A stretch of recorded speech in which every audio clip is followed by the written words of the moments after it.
Bagaimana sih sejarah perkembangan telepon di dunia? Nah, kali ini kita akan sama-sama belajar tentang sejarah telepon mulai dari awal ditemukan hingga menjadi telepon canggih seperti smartphone sekarang ini.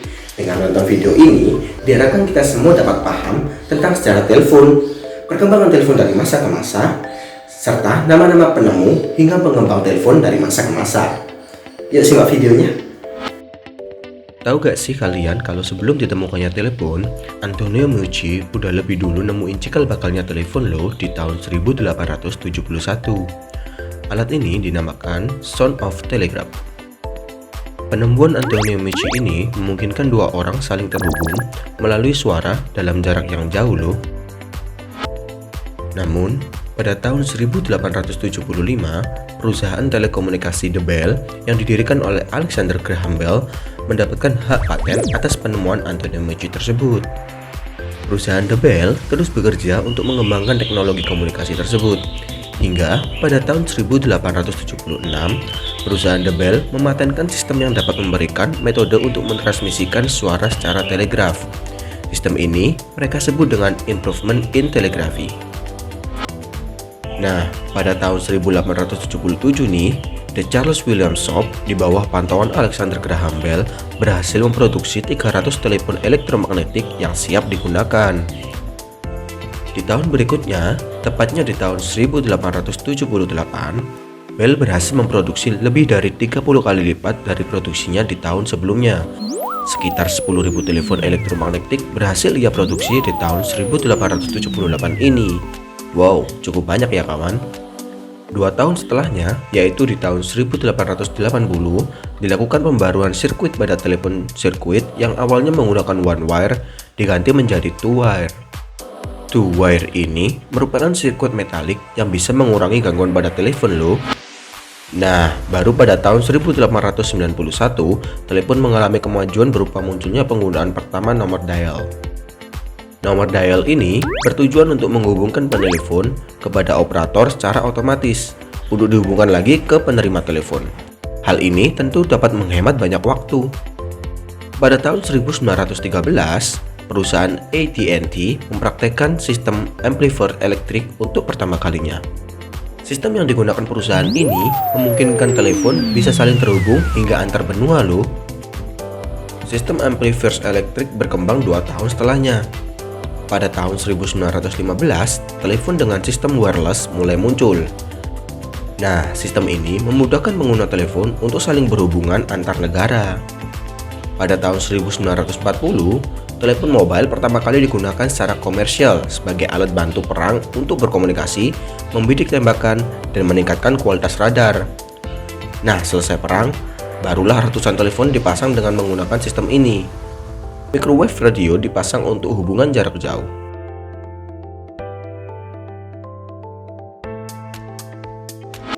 Pada tahun 1973, setelah telepon berkembang pesat, Martin Cooper berhasil menemukan sebuah telepon yang dapat dibawa kemana-mana, yaitu telepon genggam.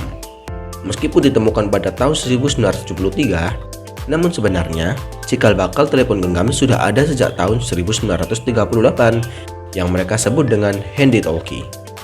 Telepon yang ditemukan oleh Martin Cooper pada tahun 1973 ini merupakan telepon genggam generasi pertama yang disebut juga dengan 1G. Nah, 1G ini pertama kali diproduksi oleh perusahaan tempat Martin Cooper ini bekerja, yaitu Motorola Corp. Nah, telepon yang ditemukan oleh Cooper ini memiliki berat 800 gram dengan menggunakan teknologi EMPS atau yang bisa kenal dengan teknologi analog. Nah, karena menggunakan teknologi analog, maka sistem yang digunakan masih bersifat regional. Telepon genggam generasi kedua yang disebut dengan 2G mulai muncul nih. Nah, 2G ini mempunyai dua teknologi, yaitu GSM dan CDMA. Pada generasi 2G ini, sinyal analog juga sudah berganti menjadi sinyal digital loh. Keunggulan dari generasi 2G ini adalah ukuran dan berat yang lebih kecil serta sinyal radio yang lebih rendah, sehingga dapat mengurangi efek radiasi yang membahayakan bagi penggunanya.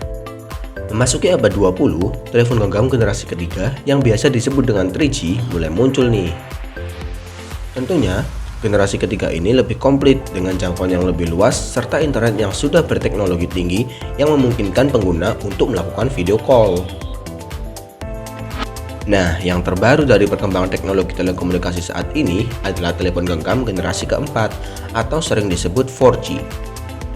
4G ini pertama kali dikembangkan oleh Korea Selatan pada tahun 2006 dengan menggunakan standar WiMAX, serta pada tahun 2009 oleh Swedia dengan menggunakan standar LTE.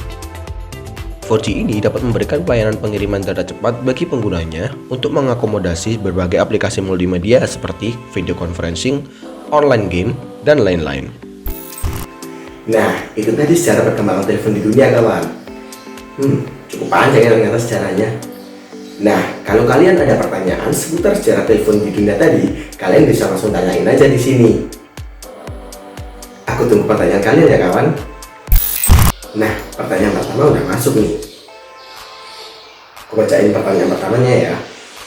Apa kekurangan dari telepon genggam generasi pertama? Nah, salah satu kekurangan dari generasi 1G ini, generasi pertama, itu adalah ukurannya yang terlalu besar dan terlalu berat kalau dipegang dengan tangan. Nah, kenapa ukurannya besar?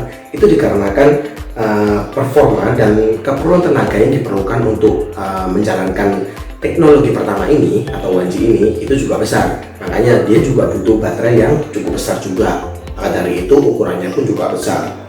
Selain itu, generasi 1G ini masih memiliki masalah dengan mobilitas pengguna. Jadi penggunaannya hanya terbatas kepada sesama telepon genggam aja. Nah, bisa dipakai untuk keluar telepon genggam, yaitu telepon rumah atau apa, itu masih belum bisa. Itu kekurangan dari telepon generasi pertama ini. Nah, pertanyaan kedua nih. Perkembangan apa sih yang ada pada 2G setelah berganti menjadi sinyal digital? Nah, perkembangan yang ada pada teknologi generasi kedua ini setelah berganti menjadi sinyal digital yang sebelumnya merupakan sinyal analog di generasi pertamanya adalah terdapatnya pesan suara, panggilan telepon, dan juga SMS yang sebelumnya memang belum ada di telepon generasi pertama. Itu perkembangan setelah dia berganti menjadi teknologi sinyal digital. Nah, pertanyaan terakhir nih, kawan. Sejak generasi berapa smartphone mulai muncul? Kalau menurut Wikipedia nih, smartphone mulai masuk pada generasi ketiga, sehingga membuat fitur semakin lengkap, bahkan mendapati fungsi komputer pada aslinya. Jadi kita nggak perlu tuh bawa komputer asli kemana-mana, karena sudah dirangkap jadi satu di smartphone ini. Jadi fungsinya udah kayak komputer pada aslinya ya, kawan. Nah, sistem operasi yang digunakan di era ini juga sudah lengkap, mulai dari Android, iOS, Symbian, hingga Windows Mobile. Nah, sampai di sini dulu ya video pembelajaran kita kali ini, kawan.